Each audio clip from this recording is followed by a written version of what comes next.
Bonjour, paix et amour sur vous, bienvenue pour cette nouvelle vidéo où on va parler de l'héritage et le choix dans la foi. Donc, comme je vous ai dit, cette fois-là, on enchaîne les vidéos d'une série qui s'appelle La Messe de minuit, Midnight Mass, que vous pouvez retrouver sur Netflix. On commence à rentrer dans le spoil, je vous préviens, donc si depuis la vidéo précédente, vous n'avez pas commencé la série, ou vous l'avez commencé mais pas terminé, tant pis pour vous. Donc l'extrait de cette fois-ci, pour vous mettre dans le contexte, il s'agit d'un père. Ce père est d'origine pakistanaise ou indienne, je ne sais plus. Quoi qu'il en soit, il est de confession musulmane. Et en fait, il a été souvent soumis au racisme, après les attentats, tout ça, nanana. De plus, sa femme est décédée, donc il a demandé à être muté. Et il s'est retrouvé sur cette île avec son fils, où il est le nouveau shérif. Comme je vous ai dit, c'est une petite île où tout le monde connaît tout le monde depuis des décennies, voire plus. Chacun a ses petites habitudes. Donc, en plus du nouveau prêtre, il y a le nouveau shérif qui est musulman. Donc, je vous laisse imaginer qu'il n'est pas du tout bien accueilli. Du moins pas par tout le monde. Et donc avec le nouveau prêtre, il y a aussi ces petits miracles qui commencent à s'observer au sein de l'église et au sein de l'île. Donc voilà, l'extrait que je vais vous partager, c'est un petit dialogue entre lui et son fils. C'est parti.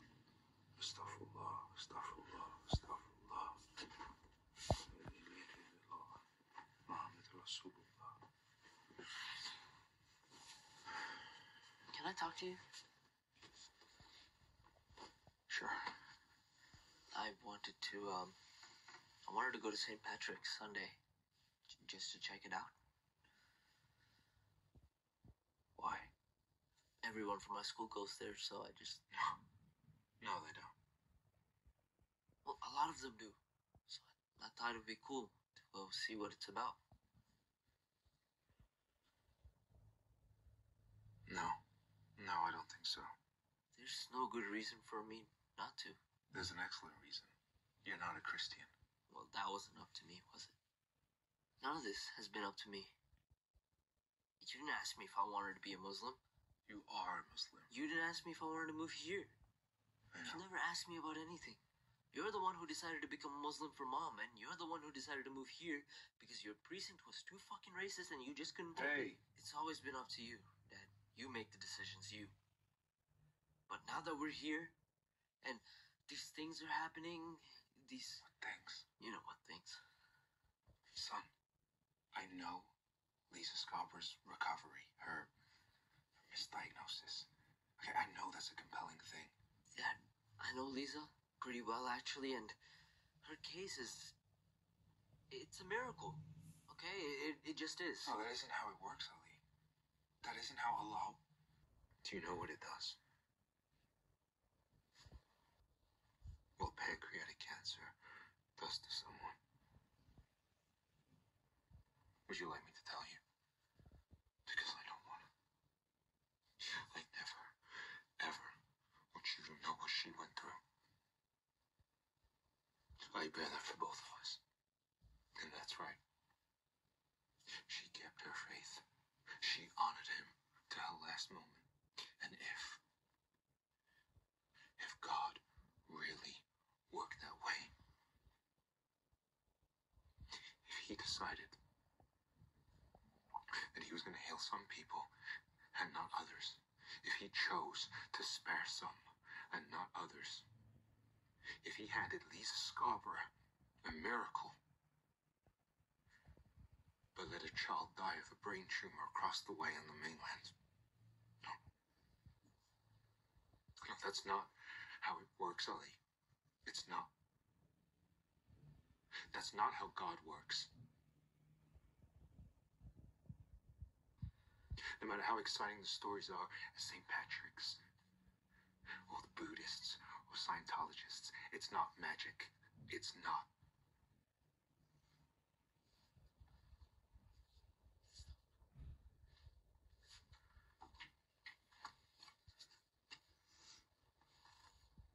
Kiss your mother.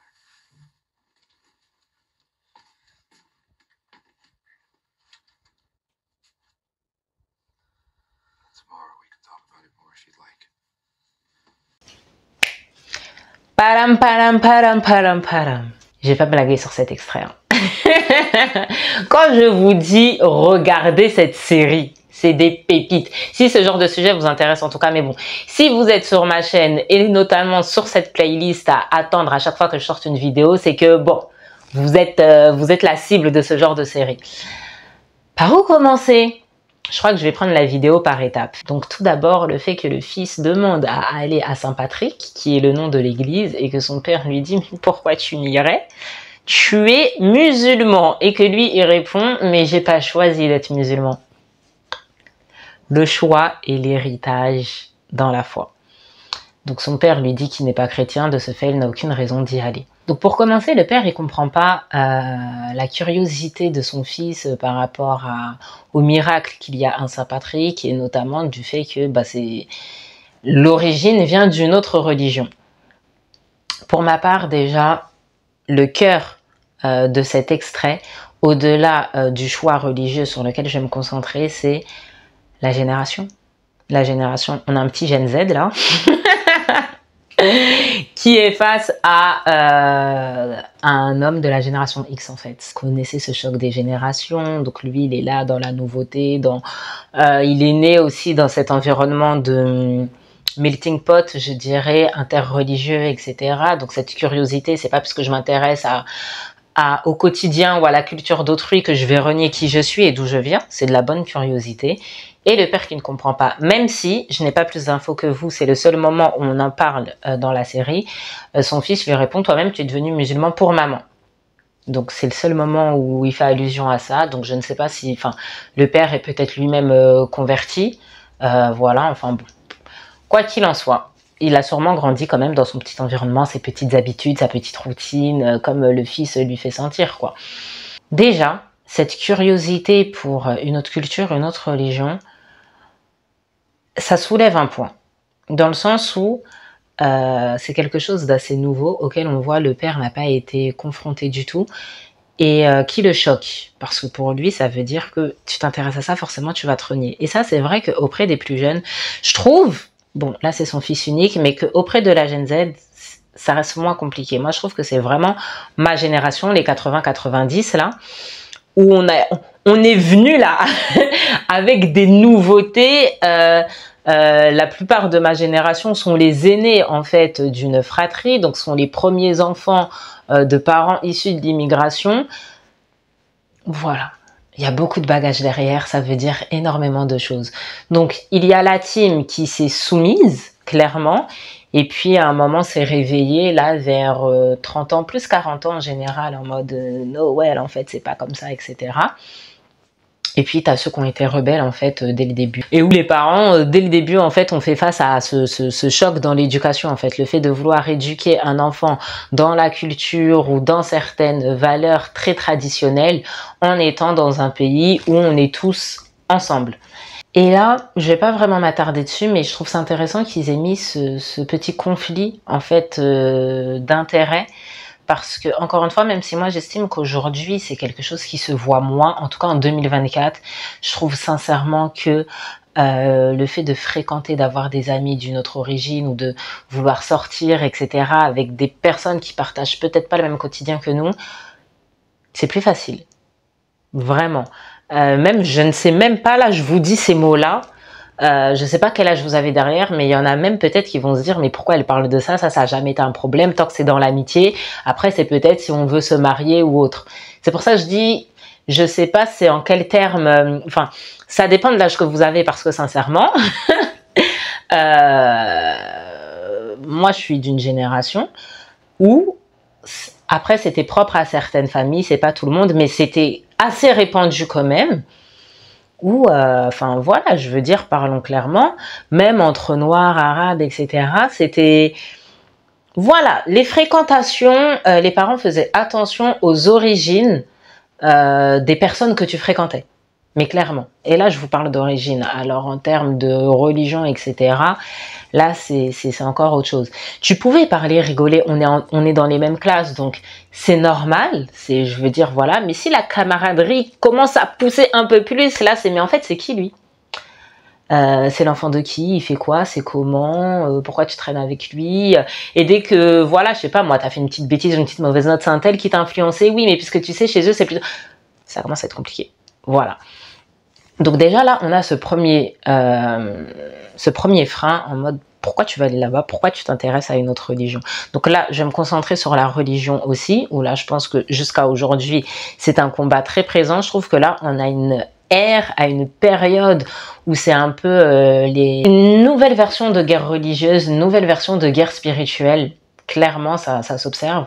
La religion est énormément remise en question. Il y a ceux qui s'ancrent davantage dans la religion, il y a ceux qui la remettent en question, il y a ceux qui la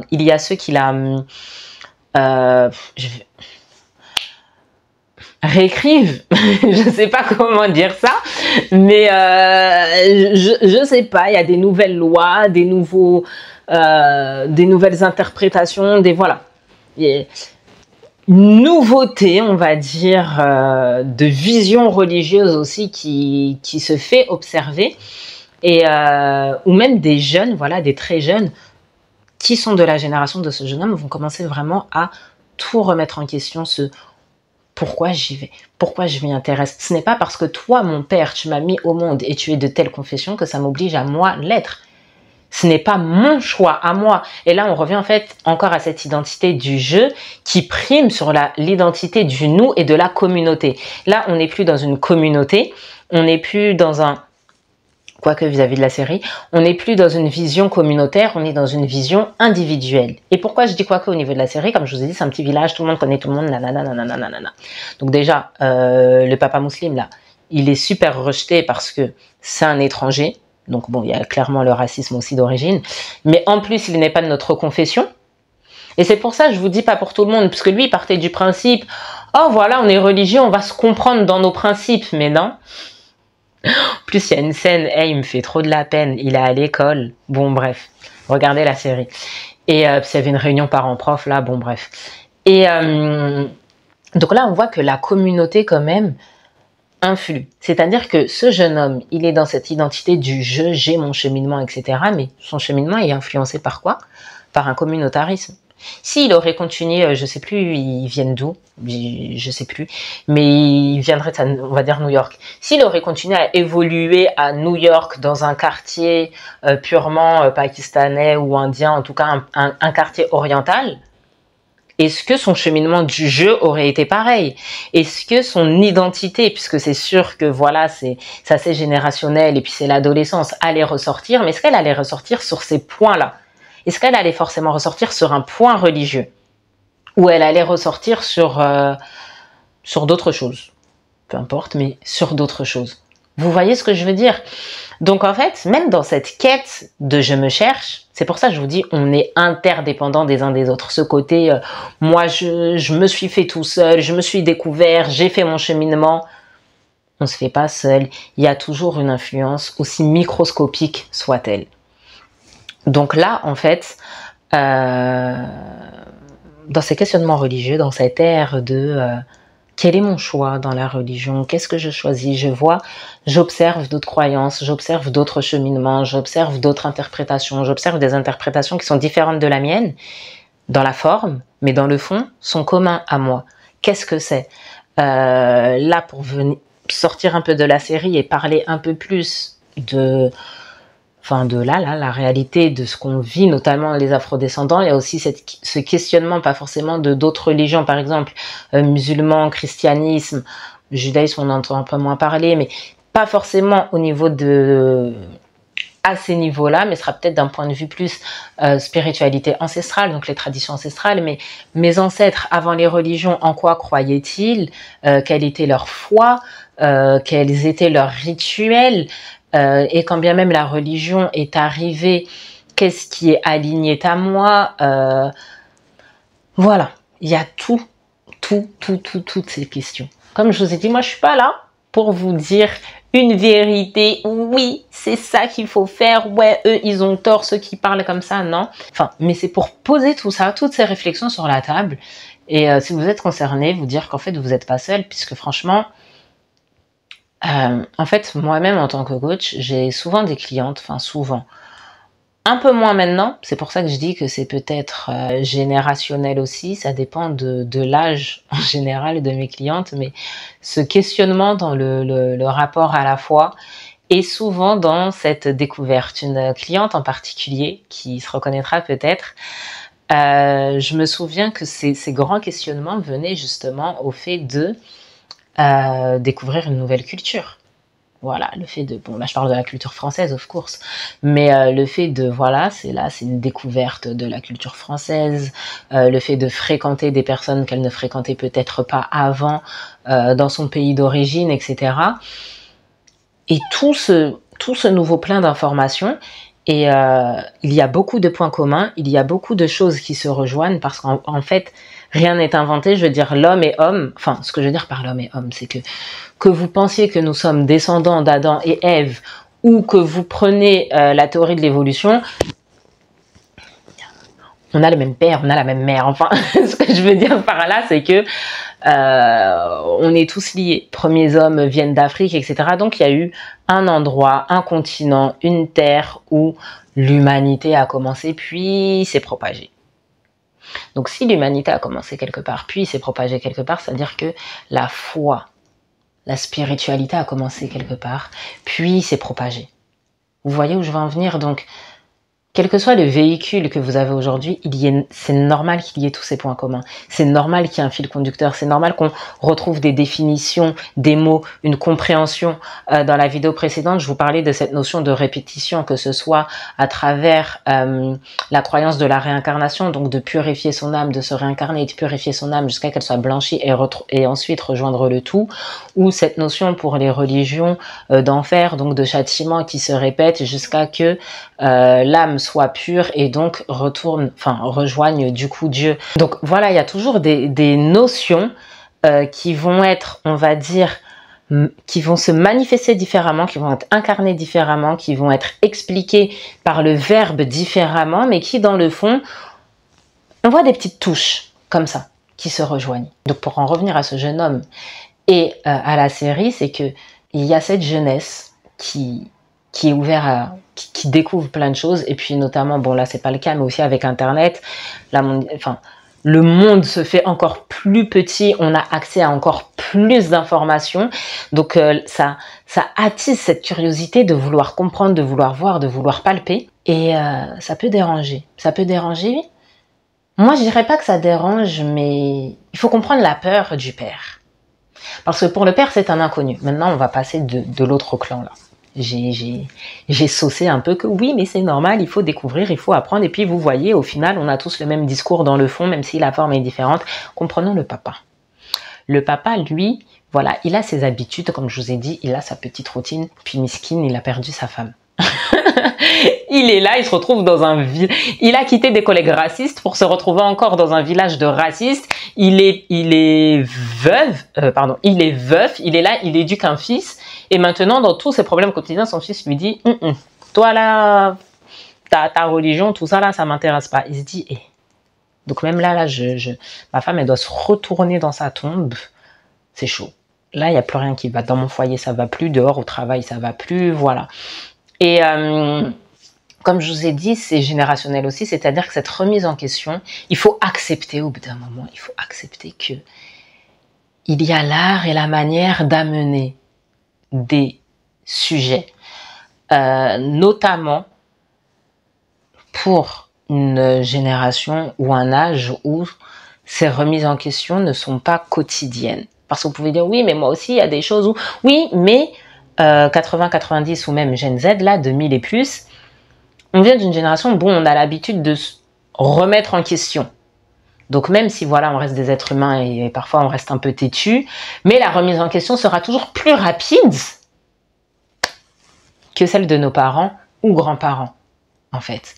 Et on va pas changer, encore une fois, nous quand même, on reste jeunes, que ce soit vingtaine ou trentaine et plus, mais voilà, c'est quoi? C'est 20 ans de vie, 30 ans, 35 ans de vie. Et en plus, c'est quoi? Même si c'est 40 ans, comme j'ai dit, même si c'est 40 ans de vie parfois à remettre en question, c'est 40 ans de vie à remettre en question en ayant évolué dans un melting pot. Là, on parle de 60 ans de vie à remettre en question, dont la moitié pour certains un peu plus ou un peu moins, puisque bon, l'immigration maintenant, voilà, a été fait dans une seule et unique vision. Et pour certains, c'est dur. Vraiment, pour certains, c'est dur. Et pour vous dire, j'ai échangé avec une collègue, qui aurait pu être ma maman d'ailleurs. Je suis beaucoup plus proche de l'âge de ses enfants que d'elle.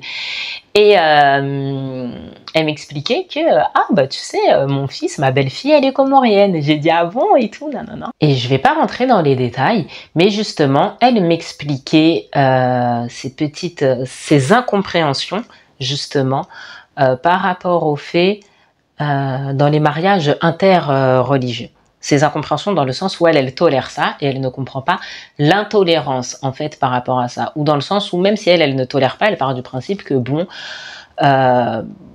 t'accompagnes ton enfant dans son chemin de vie et puis après lui, il fait les choix, tant qu'il est heureux, il fait les choix qu'il a à faire et puis chacun doit écrire son brouillon. Et comme j'ai dit, bon, je rentrerai pas dans les détails puisque je veux pas que de près ou de loin, voilà, on puisse reconnaître qui que ce soit. Mais moi, je lui ai expliqué, en fait, on a eu un bon échange et ça m'a fait sourire. Ça m'a pas étonné en fait que la famille, du coup, qui était contre ce mariage cette union interreligieuse, etc., qui était une famille bien sûr musulmane. Et puis je lui ai dit que bon, moi, ça ne m'étonnait pas. Parce que voilà, il s'agissait d'une famille qui est née, qui a grandi au pays, pays qui bien qui a été colonisé par la France. Voilà, ça reste un pays où la culture est quand même présente, où la culture a été conservée, et tant mieux, et c'est beau d'ailleurs, parce que l'autre partie, du coup, qui n'est pas de confession musulmane, c'était pas le cas en fait. Donc il n'y avait pas ce côté culturel, notamment du continent, etc. Donc il y avait ça aussi qui jouait, qui je pense là était beaucoup plus culturel que religieux. Et donc en fait j'échangeais sur tout ça, je lui expliquais et tout, et que même si elle, justement, qui est mère et qui est plus de la génération justement de ces parents-là, etc., ben, je vais expliquer que ouais, mais le vécu est pas pareil, le quotidien n'est pas le même, et voilà, tout simplement. Et ça, faut savoir l'accepter. Après, il y a des familles plus compliquées que d'autres, plus dures que d'autres. Il y en a qui lâchent pas la grappe jusqu'à la fin. Ça, j'en ai été témoin aussi. Parce qu'il y en a au bout d'un moment, voilà. Et là, je parle même pas forcément de mariage interreligieux, hein. Je parle même de, voilà, il y a tel prétendant, la fille ne veut pas de tel prétendant parce que pour une question de caste ou pour une question de village. Bon, le village, c'est plutôt chez nous les Comoriens, vu on n'a pas de tribu ou de caste, etc. Et que la fille dit non, donc la famille, ils sont pas d'accord. Mais puis, au bout d'un moment, surtout si elle choisit une autre personne et qu'il y a un enfant, donc il y a des petits-enfants, voilà, ça s'apaise un peu. En général, mais il y en a, déterre jusqu'au bout, petits-enfants ou pas, c'est on coupe les ponts, quoi. Et bon, je dis pas qu'il faut l'accepter, moi-même je l'accepte pas, mais il faut le comprendre. C'est, voilà, chacun, enfin voilà, ça dépend de l'environnement, encore une fois, dans lequel on évolue. Donc maintenant, pour en revenir, continuer en fait dans ces questions justement de réflexion, de remise en question religieuse ou quoi. Donc il y a ce premier point en fait où le père il dit mais déjà pourquoi tu as cette curiosité, et puis après il y a la remise en question de la foi. Donc là le jeune homme il dit bah moi je suis pas, c'est toi qui as choisi que je sois musulman, mais moi en soi je ne sais pas. Encore une fois, pour moi, il y a l'influence de la communauté. Il aurait continué à grandir dans son petit quartier à New York ou je ne sais où, est-ce qu'il aurait eu besoin de remettre en question ses croyances parce que est-ce qu'il aurait vraiment observé d'autres croyances? Donc parfois, moi je trouve que c'est intéressant de faire cette distinction entre une curiosité qui est vraiment personnelle et une curiosité qui a peut-être été influencée par l'extérieur. Parce que dans tous les cas, comme j'ai dit, on est interdépendants. Mais si la curiosité est purement extérieure, comme là c'est le cas pour ce jeune homme, en fait il fait cavaler, il va faire que boire les paroles qu'on lui cite. Notamment là dans cette série parce qu'il est happé par les miracles qu'il observe. Et il est en mode Mon papa, qui est en plus en ce moment en rébellion, il me casse la tête, il m'a envoyé ici dans ce village, moi ça m'intéresse pas, à voilà, ça a l'air chill, toute l'école y va, tous mes potes y vont, il y a des miracles, oh c'est stylé. Le fond n'est pas très intellectuel. Disons-le clairement. Non mais vraiment.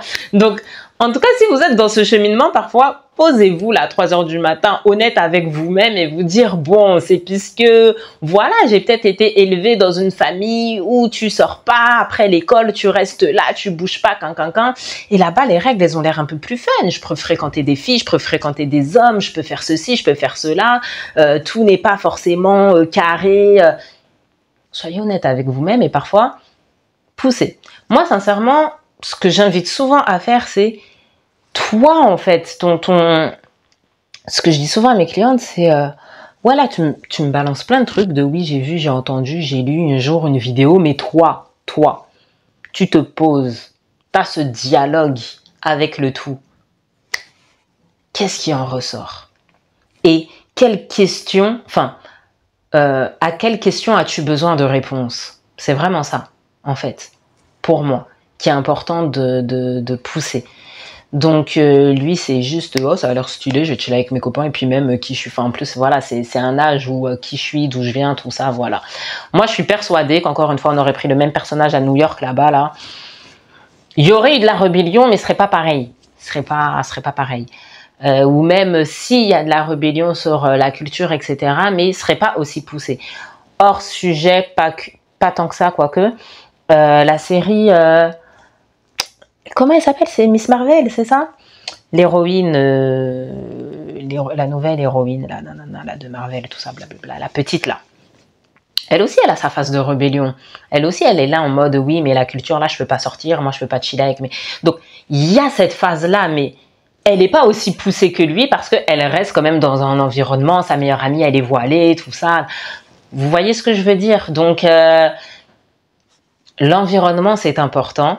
Et être honnête avec soi-même dans ses questionnements, dans son cheminement, c'est aussi super important. Et enfin, le point suivant, je trouve que le père a dit quelque chose d'intéressant quand même, une réflexion qui méritait de mettre pause et de réfléchir. Il a parlé du décès de sa femme et des miracles qui ont été observés. Dans les miracles, personne n'a fait revivre les morts. Hein. Au cas où vous n'avez pas commencé la série, personne n'a fait revivre les morts. Mais bon, regardez. Et, et il lui fait comprendre que, est-ce que tu penses que ils ont accès à ces miracles parce qu'ils ont choisi telle foi? Et donc c'est là où tu auras tes miracles et que c'est là où peut-être ta mère aurait été encore vivante? C'est pas comme ça que ça fonctionne, mon fils. Et ça c'est l'expérience de l'ancien.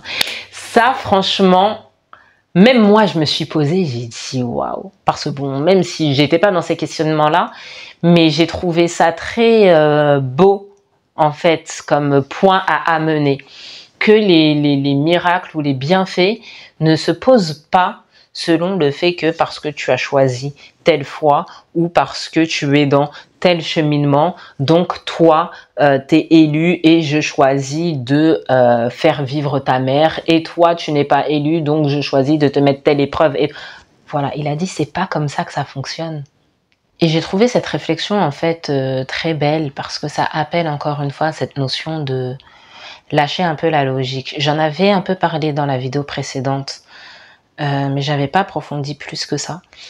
Mais c'est une croyance qui m'est propre. Je pense que l'homme a commencé à se perdre quand, avec son cerveau humain, je dis bien son cerveau humain, il a commencé à vouloir décrire Dieu. Pour moi, ça a été le début de la fin. Je ne parle pas du fait de comprendre et de pousser au niveau de la science, au niveau de tout ça, parce que voilà, je vais prendre les choses par étapes là, mon cerveau il va plus vite que ma bouche, j'explique. Je sais que dans certaines traditions ancestrales, et donc justement ce n'est pas ça que je rejette, la spiritualité, ce questionnement de la foi a commencé à naître quand l'homme a commencé à se poser des questions sur la nature qui l'entourait. Donc je ne parle pas de ça. La science est nécessaire. Pousser à apprendre, à comprendre le monde qui régit, c'est nécessaire, voire obligatoire. on pousse à la réflexion, oh vous les doués d'intelligence, mais maintenant, vouloir baser la foi qui est irrationnelle sur des points uniquement rationnels, moi personnellement, hein, c'est-à-dire que moi, je vois pas où est le problème. En fait, pour moi, la foi, c'est rationnel. Ça relève du corps, ça relève du ressenti. Je sais que pour les vrais et purs terre à terre, c'est oui, mais même les émotions, tu vois, c'est une réaction chimique donc tout s'explique. Ok. Mais moi, là, ça me fait du bien. Laisse-moi. Et même parfois, je vois des débats, on va dire, en preuve, oui, mais vous voyez, même le Coran, ça a été dit depuis plus de 1400 ans, donc ça prouve que... Et puis après, tu as ceux des traditions ancestrales qui vont dire, oui, mais en Égypte, même bien avant Jésus-Christ, vous voyez, ils avaient déjà telle et telle avancée, telle et telle conception, ne serait-ce que le préservatif, ça existait déjà. Et puis même si Sarah a pu enfanter de Abraham, c'est parce que justement ils sont passés en Égypte et c'est que là-bas ils ont eu accès à des sciences médicinales, etc., des plantes et tout. C'est ça qui fait que Sarah ensuite a pu tomber enceinte. Donc vous voyez, même dans les religions, le débat est nécessaire parfois, hein. C'est ça qui pousse les réflexions, tout ça, mais baser 100% de sa foi sur du pragmatique, c'est pas mon cheminement à moi. Je vais pas dire que c'est pas ce qu'il faut faire, je vais pas dire ça, mais moi, vous m'aurez pas comme ça en tout cas. Moi, je suis la personne qui va vous dire droit dans les yeux, c'est pas logique, mais ça me fait du bien. J'y crois. Ça m'apaise. Ça me permet de devenir meilleur. Voilà. Tu m'auras pas avec des textes de la NASA ou de je ne sais quoi. C'est pas avec ça que tu m'auras. Tu vois. Après, faut un minimum faut pas, encore une fois, ceux qui se basent 100%, ceux qui sont trop dans l'invisible, là, comme ça, là, qui se basent trop sur l'irrationnel, on s'en sort pas avec eux non plus, mais justement, c'est là où est l'équilibre. Et je vous reprends encore une fois l'anecdote du film Soul, je ne sais plus c'est dans quelle vidéo que j'en avais parlé, mais où ceux qui étaient perdus dans la zone, c'était autant ceux qui sont en transe que ceux qui sont en dépression. Je sais plus, j'en ai parlé dans quelle vidéo, mais j'en ai parlé dans une vidéo. Donc, tu as ceux qui sont en transe et ceux qui sont en dépression, ils rentrent dans la zone, et quand ils y restent trop longtemps, ben, c'est eux là, les créatures cheloues qui sont perdues et tout. Ça revient au même. Donc, parfois, comme quoi la transe de l'invisible ou être trop dans sa tête, etc., faut un équilibre. S'il vous plaît, faut un équilibre. Et du coup, dans ce qu'a amené le père, en fait, que la foi ne fonctionne pas comme ça. Comme je vous ai dit, j'ai pas une réflexion à proprement parler à dire dessus, mais c'est un point qui est important à mettre en avant. La foi ne fonctionne pas avec ah, lui, il a obtenu tel bien et tel miracle, donc lui a forcément la vérité absolue. Non. Non. De tout part dans le monde, hommes, femmes, enfants, adultes, pauvres, riches, toutes races confondues, il y en a qui vivent ce qu'il y a de plus beau, il y en a qui vivent ce qu'il y a de pire. Il y a tout ça. Il y a de tout en fait. Il y a absolument de tout partout dans le monde. C'est, comme je disais dans la vidéo précédente, c'est le but de l'expérience en fait. C'est le but c'est le but de l'expérience. Donc voilà. Je pense qu'il y aurait eu peut-être beaucoup plus à dire pour cette vidéo si on l'aurait commenté. Je sais pas. Genre j'aurais invité une personne pour parler de ça. Mais bon, à moi toute seule, c'est ça ce que j'ai à vous présenter. Et je trouve que cette vidéo est déjà même un peu plus longue que celle que j'ai à tourner seule jusqu'à maintenant.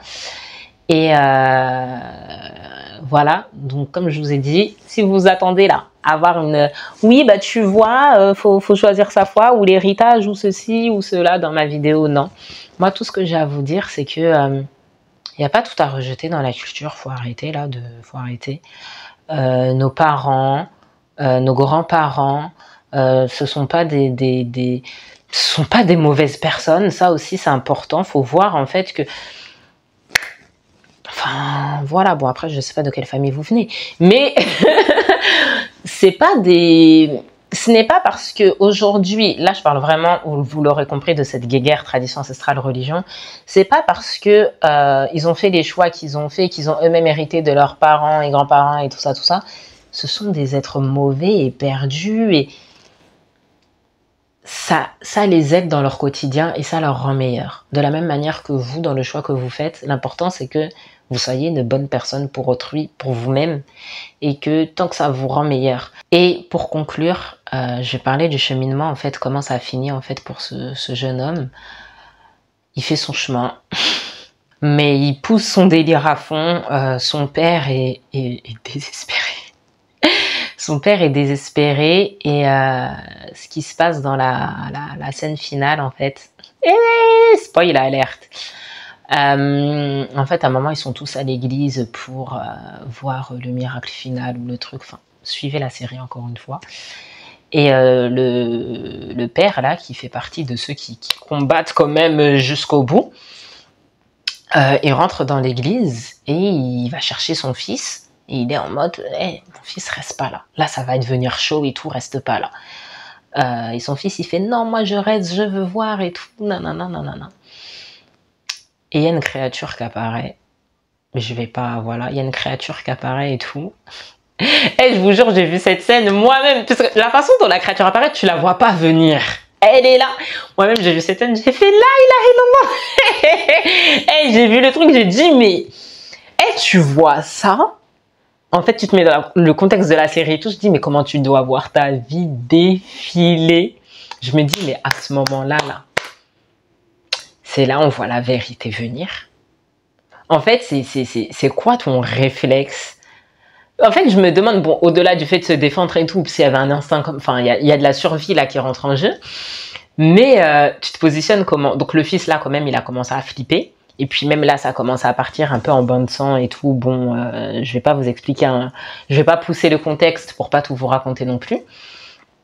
Mais voilà. Et en fait, dans la scène finale, on voit le fils qui est posé avec son père et qui prie.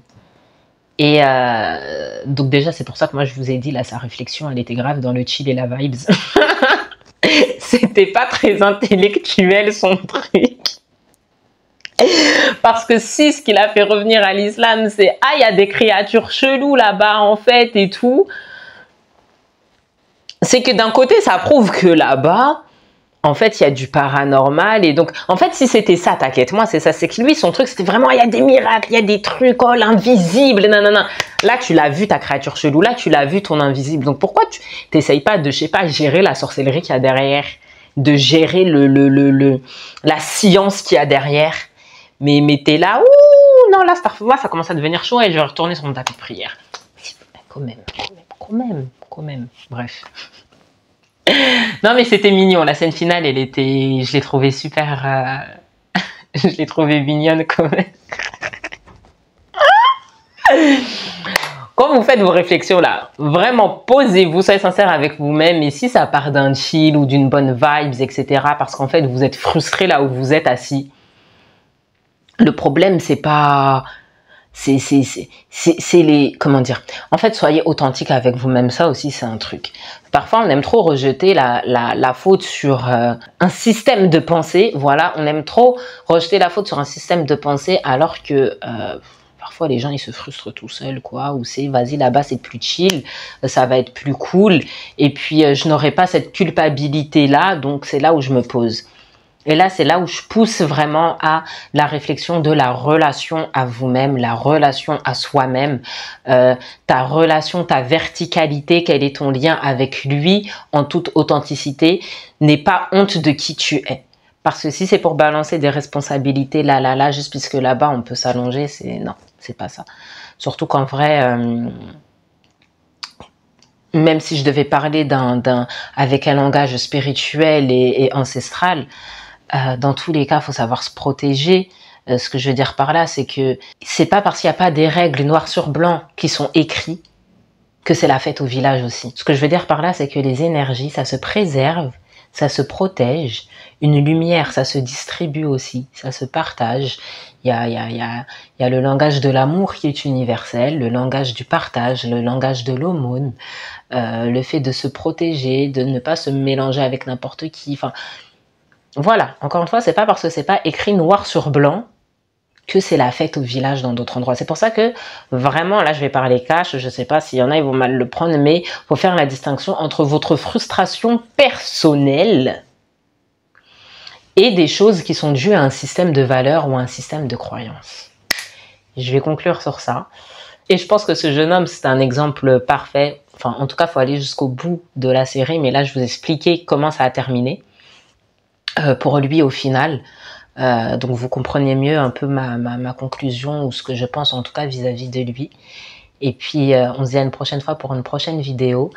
N'hésitez pas à liker, à partager, à commenter. Si vous voulez témoigner d'une petite anecdote un peu plus personnelle, il y a mon email en barre d'infos, il y a mes réseaux. Et puis si vous voulez échanger sur tout ça un peu plus en intimité, sur votre rapport à vous-même, sur votre rapport à votre verticalité et puis guérir de votre amour-propre, n'hésitez pas à prendre rendez-vous. Le lien est en barre d'infos. Paix et amour sur vous.